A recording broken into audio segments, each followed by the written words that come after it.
Si tu écoutes cet épisode aujourd'hui, ce n'est pas un hasard. Peut-être que tu es dans ta voiture, dans ton lit, en train de faire ta skincare, ou juste assise, quelque part, avec 1000 pensées dans la tête. Moi, je suis là, simplement pour te parler, comme à une amie, sans filtre, sans masque et sans faux semblant. Bienvenue dans Elle, un podcast pour les femmes qui avancent, avec douceur, mais qui portent aussi une ambition silencieuse, parfois lourde, parfois confuse. Et dans cet épisode, laisse-moi te poser une question. Combien de fois tu t'excuses par jour? Pour parler, pour demander, pour exister, pour prendre du temps, pour vouloir plus? Aujourd'hui, j'aimerais qu'on parle de quelque chose qui est vraiment très ancré chez les femmes, le réflexe de s'excuser. Et surtout, se demander ensemble, doit-on réellement s'excuser? Très tôt, on apprend aux femmes à être agréables, à ne pas déranger, à lisser leurs émotions, à prendre soin de l'espace des autres avant les leurs. Alors on s'excuse, même quand on n'a rien fait de mal. On dit désolé de déranger, désolé d'être émotive, désolé de demander, désolé de vouloir prendre du temps. Mais il faut savoir qu'à force de s'excuser, on envoie un signal très fort et surtout très dangereux, c'est que notre présence est de trop. Et pour le coup, ça ne parle pas de politesse, ça parle de place.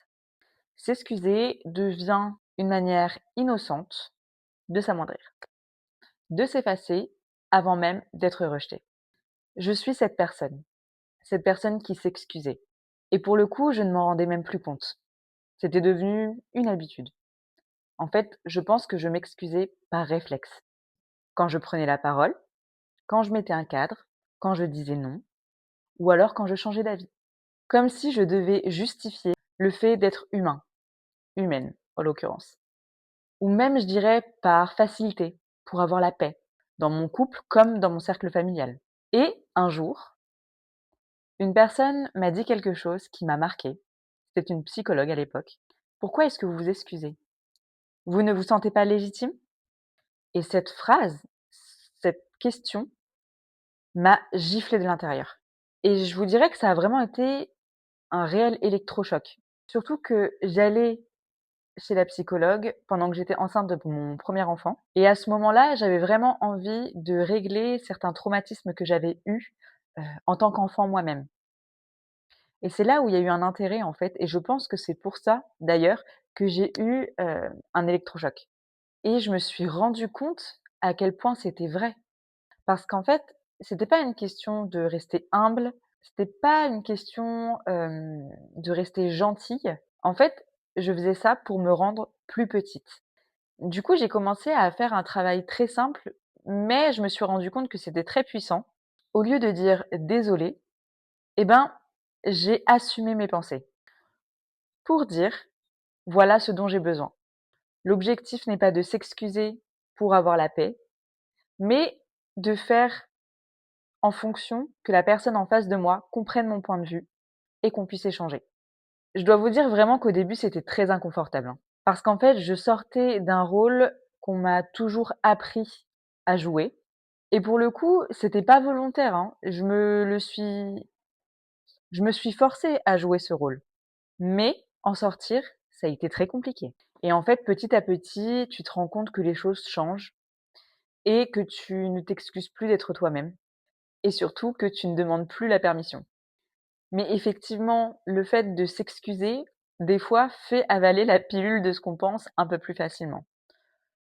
Je suis désolée de te dire, mais ta ta ta ta ta. Excuse-moi, mais est-ce que tu pourrais faire?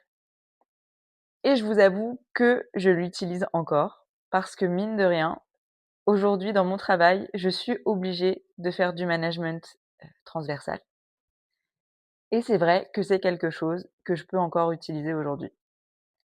A contrario, je sais pourquoi je l'utilise et je ne le fais pas pour ne pas déranger.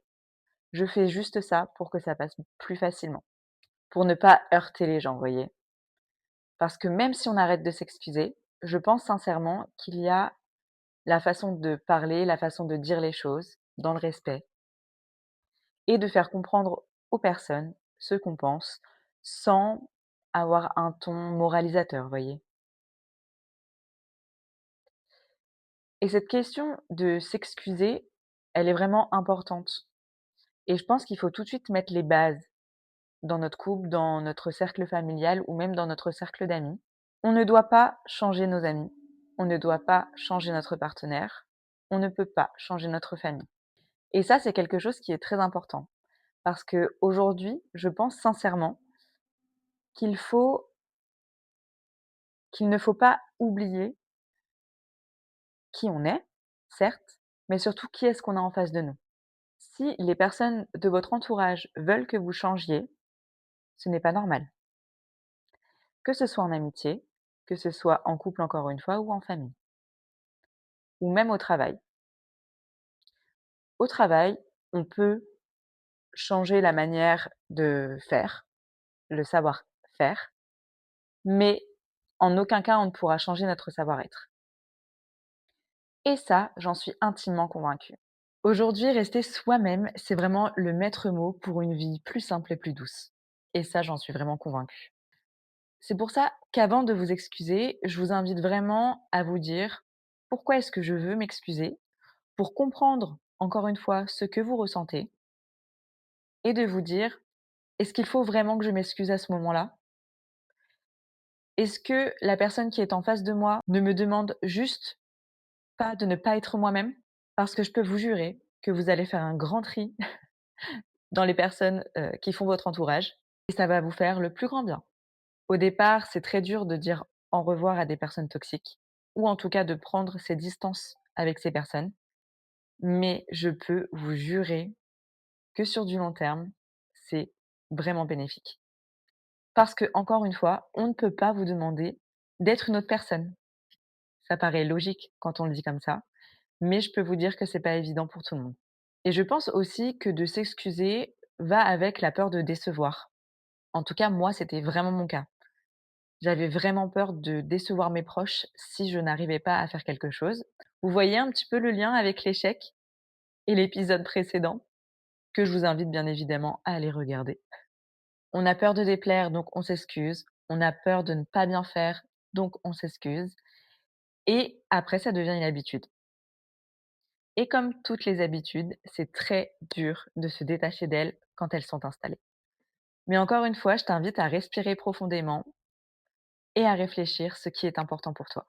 S'excuser quand on blesse, quand on dépasse une limite ou quand on fait du mal sans le vouloir, bien évidemment que c'est sain, mais s'excuser d'exister, de ressentir, de vouloir plus ou de vouloir de manière générale, ça ne l'est pas.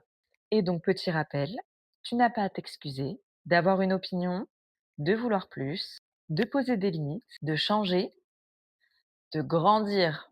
Prendre ta place ne fait pas de toi une femme dure, vraiment pas. Ça fait de toi une femme alignée, avec tes objectifs, tes pensées, tes projets. Et sache qu'une femme alignée n'écrase personne. Elle s'incarne. Alors la prochaine fois que tu t'entends dire désolé, pose-toi juste cette question. Est-ce que je me suis réellement trompée? Ou est-ce que je m'efface? Est-ce que c'est la facilité? Je te parle comme à une amie et je te dis à la semaine prochaine, dimanche, 19h. Je tiens à te remercier, toi qui écoutes ce podcast, pour ton soutien. On est déjà à l'épisode 3, c'est fou. Alors merci de me suivre et on continue cette belle aventure. Ensemble, on devient elle.